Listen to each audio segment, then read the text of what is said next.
Hello, everyone. This is Independent Conservative. Thank you all for joining me. I want to do something different in this video. I want to talk about something very positive, and that is that there is a man, a black man, black American, who is considered to be the richest black person in America. He's a tech entrepreneur, and he's worth over $11.4 billion with a B. $11.4 billion. Let me show you this guy. Hopefully you guys can see this. I'm going to read some of this article. It's very inspirational.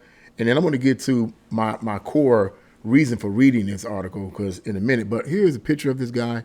Let me see here. You can see him. Yeah. This brother is the real deal Holyfield, okay? He's the real deal. Yeah, he isn't light skinned. No offense against light skinned blacks, but I'm saying some people say, "Oh, he's light skinned. He ain't really black." No, he's blackity black. Okay, so let's get out of that nonsense. If anybody looking at the video say, "Well, yeah, well, he probably isn't." No, he's black. I just showed you that. Okay. Yeah, it says IT entrepreneur David Stewart is the wealthiest African American man in the nation.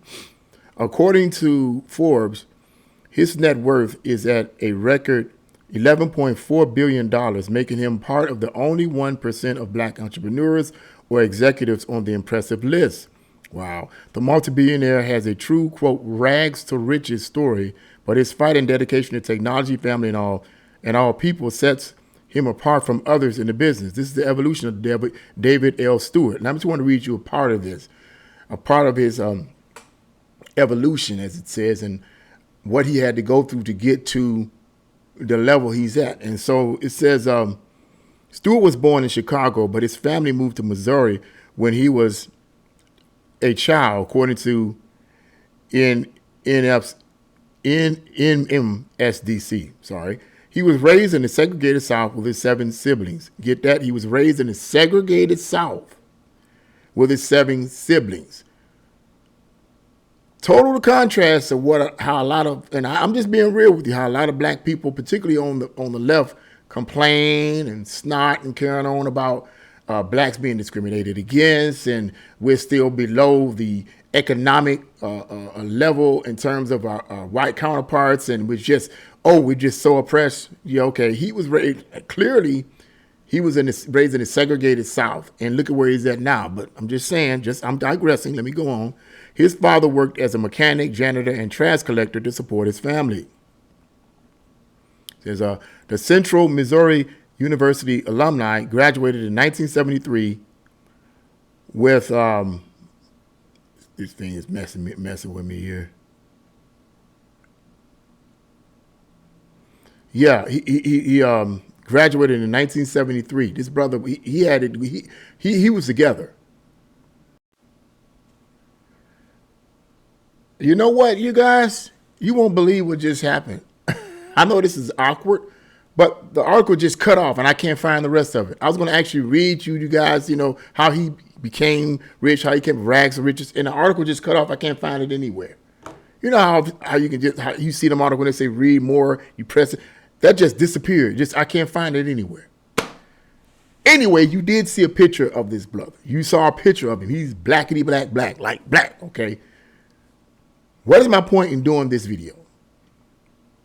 As I said, so many, particularly the black race hustlers, are pushing this mantra that blacks are being discriminated against, that the blacks can never rise to the level of economic progress as so many of the white people have done. They can never do it because some white boogeyman out there is preventing them from rising to economic status. But that is not true. That is not true. This brother was raised he was raised in the segregated South, but he didn't have an attitude of, well, I'm raised in the segregated South, I might as well give up. I'm oppressed. The white man is holding me down. It's the direct opposite.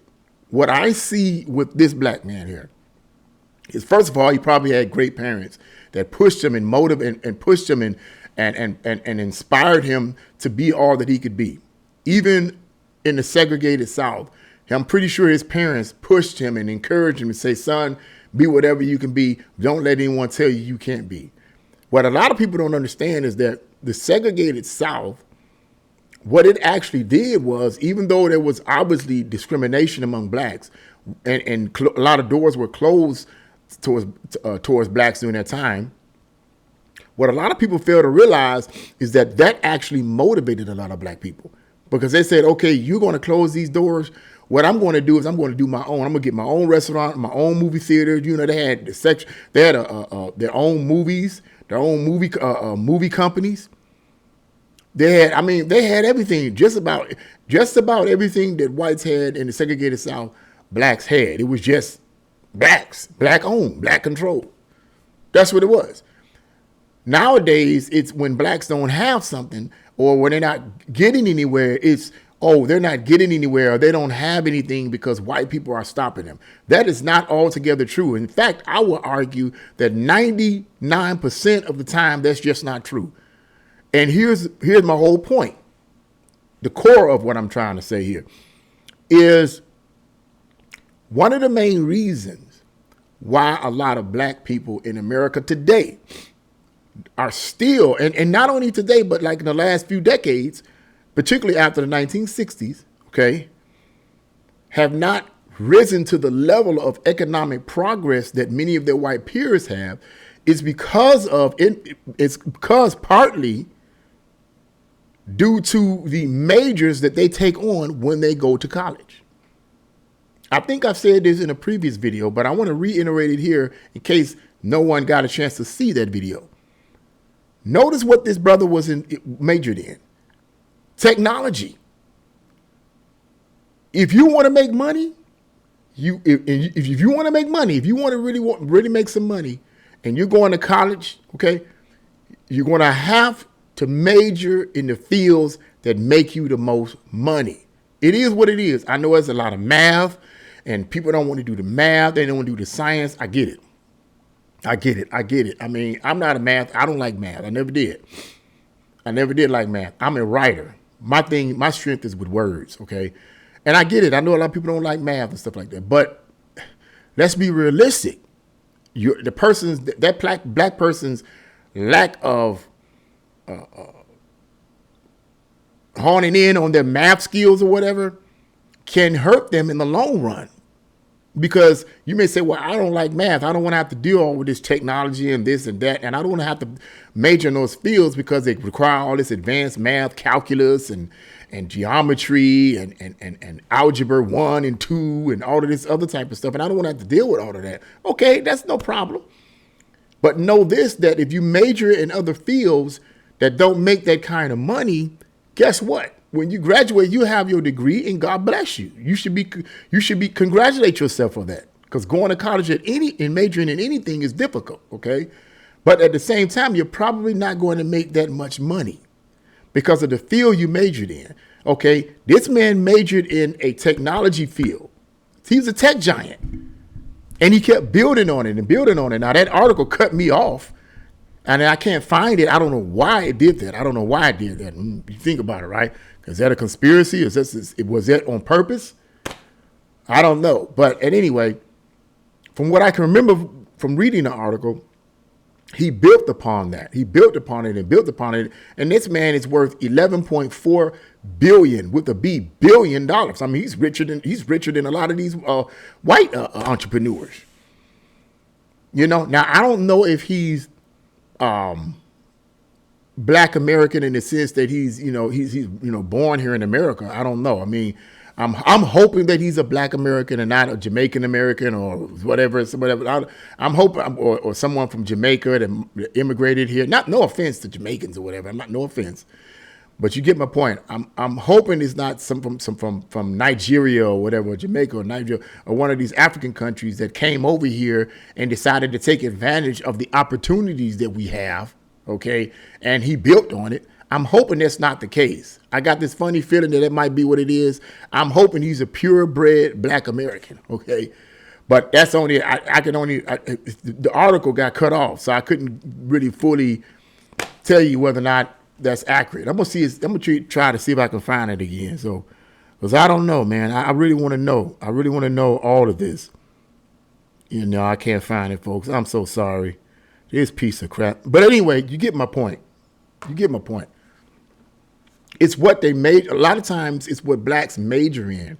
When blacks tend to go to college, no offense, once again, no offense, but when blacks generally tend to go to college, they tend to major in fields that are not as, how can I put it, academically challenging, okay?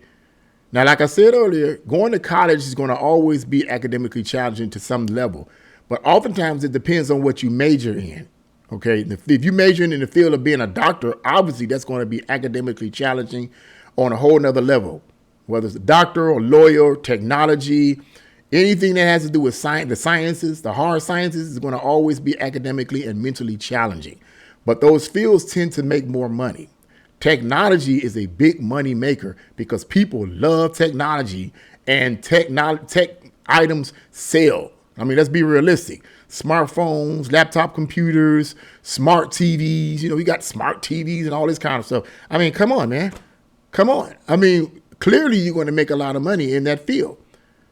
So it comes down to, and to some extent, it comes down to what you major in when you're going to college. It is what it is, you know. And I wanted to mention that because to me, that's very inspirational and it's very encouraging. And at the same time, it's kind of like a rebuttal to the narrative that's being spun by these race hustlers like Al Sharpton and all these rest of these knucklehead race hustlers that constantly push the mantra towards black people that, hey, you're never going to rise up. Hey, you're never going to be successful because the white man is going to always put you down and you're going to always be in poverty. And we are here to help you when they are not there to help you. People like Al Sharpton and all these other race hustlers are not there to help black people. They're here to help themselves because if they don't continue to push the mantra that blacks are oppressed and will never get out of their oppression, they're never going to get any donations from people that feel bad for them. These people don't work at all. All they do is spend the same. They don't work. People like Al Sharpton and the rest, they don't work. That's what I try to get people to understand. They're not working per se, okay? What kind of majors do these people have? What did they major in? What is their intellectual abilities other than constantly fussing and complaining about white supremacy? That's all they fight. That's all they talk about. And because of these corporations and businesses out there feel sorry for them, they donate tons of money to these. Lord help me. I'm going off. Let me calm down. I'm getting triggered. I just don't like these guys because they're lying to us. Here's the bottom line, folks. We get out of life what we put in it. That's just how I feel. We get out of life what we put in it. Whether you're black, white, Hispanic, doesn't matter. America is not perfect.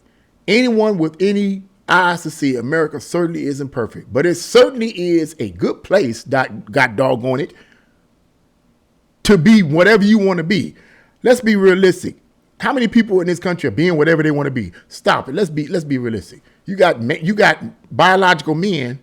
Stop it now. Let's be real. You have biological men breaking their necks. Well, I won't even say breaking their necks, but you have biological men competing with biological women in sports. Why are they doing it? Because they can. That's America. Well, God dog it. If people like this, if people who are mentally ill, like these individuals can be whatever they want to be, then that means any other person, and I'm speaking specifically to black people in America, can be whatever they want to be. It may take effort. It may take sacrifice. You're going to lose some people because they're going to hate on you. But you can be any of us really can be just like this man here. Now, I'm not trying into that. That ain't my forte. But it just goes to show you that it can be done. But it large in part has to do with what your focus is on. And if you're going to college, what your major is in. Okay.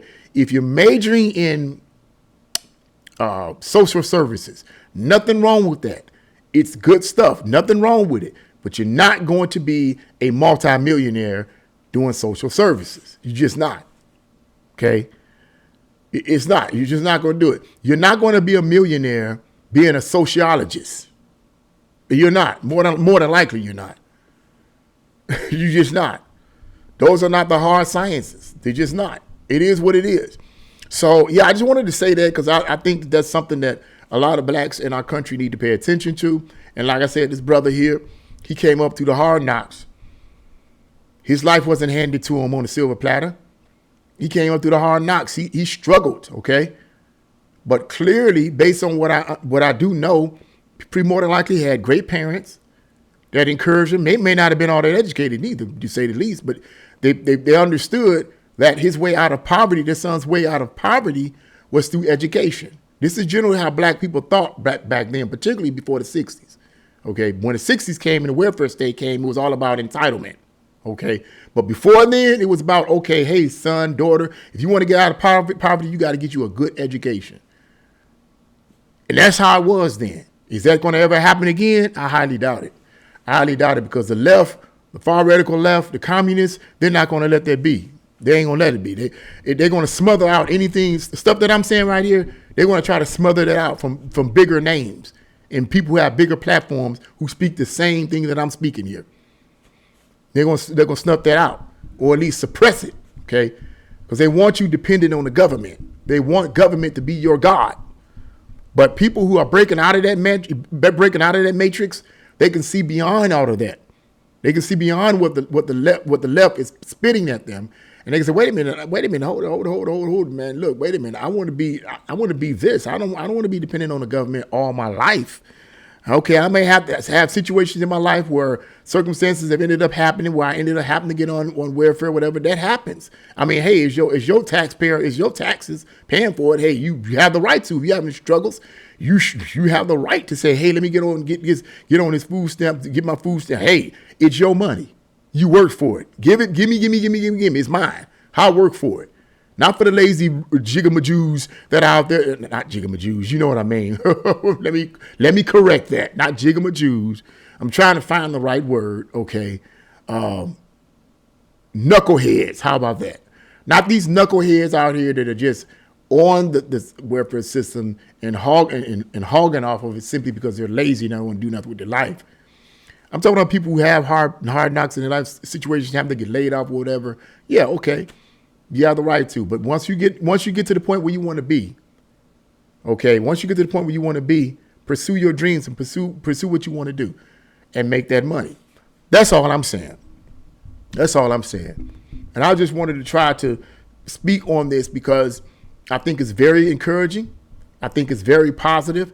And although there may not be a lot of black billionaires in America, I don't think at all, let me summarize it, start summing it up. I don't think at all that it's because of white systemic racism or white supremacy. Or we're going to keep this black brother or this black woman down because we don't want them to be no billionaire. We're going to keep them down because they're beneath us. Now, I don't think that's it at all. I think most of it has to do with what you focus on and what you major in if you're going to college. All right, that's what it's mostly about. And this man here, this $11.4 billion entrepreneur tech giant is proof of that. Okay, so I just wanted to say that. What do you guys think about this? Leave your comments in the comment section below. Like, share, and subscribe to my channel. God bless you all. See you again.